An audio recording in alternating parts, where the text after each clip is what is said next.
Hello and welcome. It's my first course vlog, going shot by shot. I'm excited to bring you guys this content, just play casual around and get a film and see how I do. I filmed this one a while back, I think back in March 2020. We're at Lake Olmstead Park in Augusta, Georgia.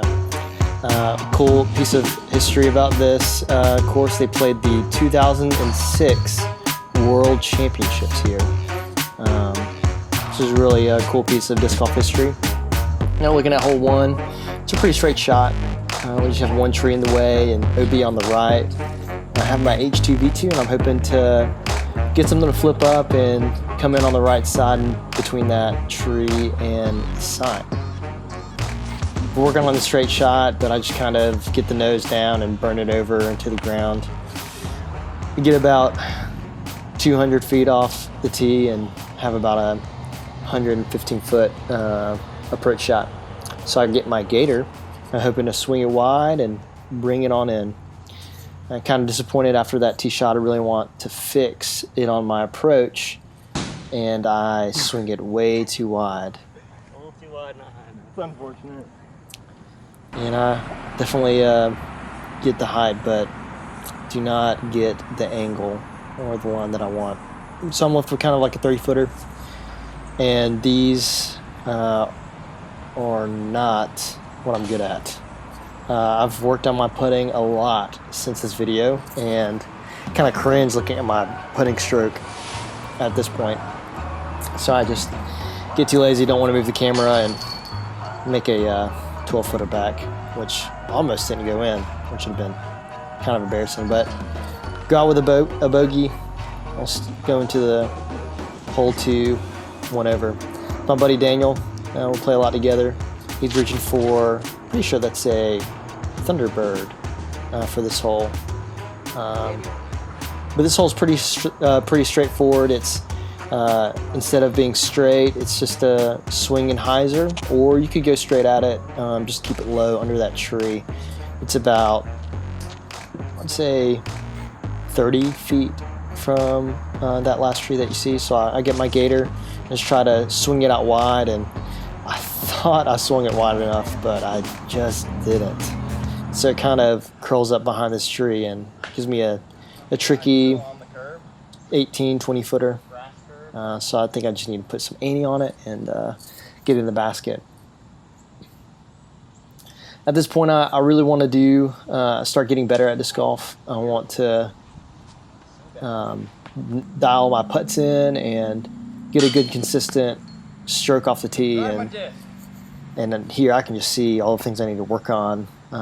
Just getting an ante putt is tough at this point.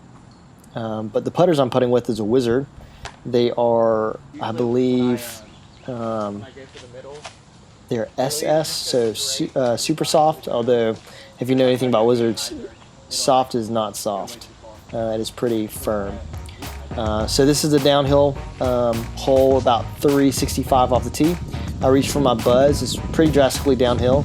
You really just want to throw something straight, hugging the left side that flips up and just rides to the middle and gets lucky to those trees. But I turn it over into this tree that you see on my right, and I have about a 200-foot upshot. I reach for my DX Rock 3, just kind of throw something straight, and honestly I was surprised. I usually pull my standstills, and that time I just kind of pulled it straight through. It kind of felt great. Maybe I'll get a good round going, and Daniel hits an amazing jump putt that hits chains with chains just out, and I tap in my par, which usually I don't par on. Happy to par. Hole 4 is a par 3, 248 feet. I reach for my Orion LF, and the play here really isn't up the gut, but rather a sweeping hyzer that gets to the ground and just skips up to the basket. So I kind of try to go for that shot, and it looks good out of my hand and gets a good skip. And I don't always hit this gap, but I'm left with 18 feet for a birdie putt. Hopefully I can catch this and get back to even. And I do. Honestly, I didn't think I would. My putting was really inconsistent at the time, and even those putts were not guarantees, which is sad to say. But, you know, we always have to start somewhere. This hole 5 is a tough hole. You hit a gap and a low ceiling off the tee. 441 feet, I reach for my Millennium Falcon. And I just kind of throw it and flips up way too much and hits the first tree, but it gets a little forward progress. So I'm left with kind of a 220-foot up shot, just trying to ante my DX Rock 3 to the basket. And hindsight is 2020 because I definitely should have forehanded that. Not the smartest shot to hit a downhill sloping to the left with a forehand or with a backhand shot that finishes to the left. So definitely should have forehanded it, but you know, I have this jump putt to save my par. I would say it's about right around 35 feet. Give it a good run, and I felt good about that one too. At this point I know my skill. I'm not going to make every single jump putt and hit every single gap. So I take what I can get. Sometimes I can get in my head and just want to play perfectly, but you know, I'm not there yet.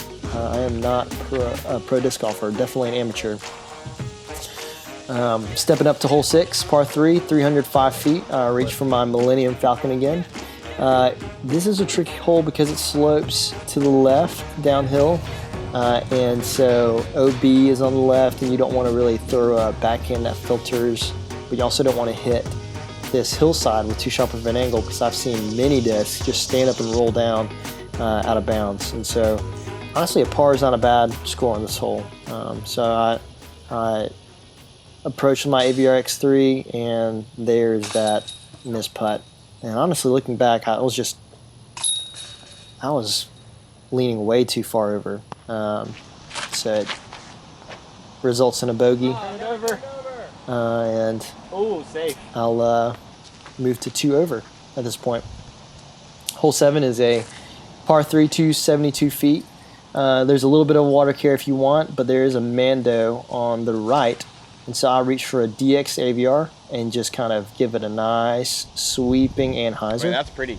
And I felt really good about that shot. I've got about 10 feet to kind of redeem myself from the putt that I missed earlier. I'm taking my time.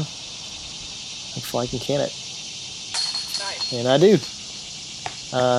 I think, if I remember correctly, I have been switching to a straddle putt, but I'm not sure if I do that consistently. Hole 8 is a par 3, 355 feet, and that is not the gap that I was going for. I was definitely going for the gap up the middle, but that works too, I guess. There's no mandatory, but the walking path is out of bounds. So I reached for my wizard, and I was hoping to get an anhyzer forehand out of it. So it was kind of stable, and kind of just yanked it over and rolled right into the tree.